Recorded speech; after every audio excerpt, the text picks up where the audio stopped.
यो चाहिँ under floor हिटिङलाई cover गरेर स्क्रिडिङ गरेको रे।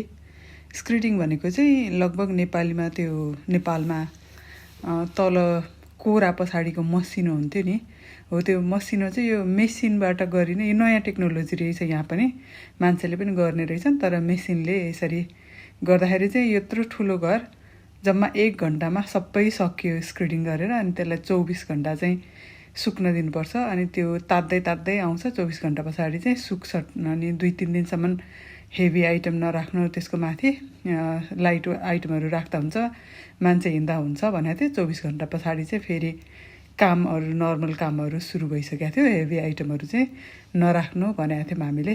अनि यो काम हुँदैछ, लगभग 1 घन्टा अझै कमैमा सकिएको थियो। हामी बसेर हेरौँ।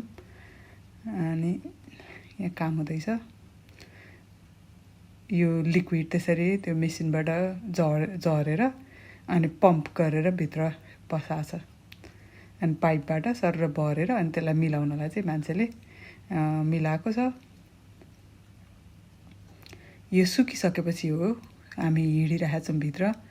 सुकिसकेपछि यस्तो भयो, कोरा मसिनो गरेको जस्तै ठ्याक्कै त्यस्तै, तर अलि अर्कै टेक्नोलोजी। अनि यो चाहिँ साउन्ड प्रुफ इन्सुलेसन राखेको, घरभरि माथिको आवाज तल नआओस् भनेर। काठको घर हुनाले यहाँ चाहिँ माथिको आवाज तल जान्छ, त्यही भएर यो नआओस् भनेर हामीले घरभरि चाहिँ साउन्ड इन्सुलेसन राखेको छ।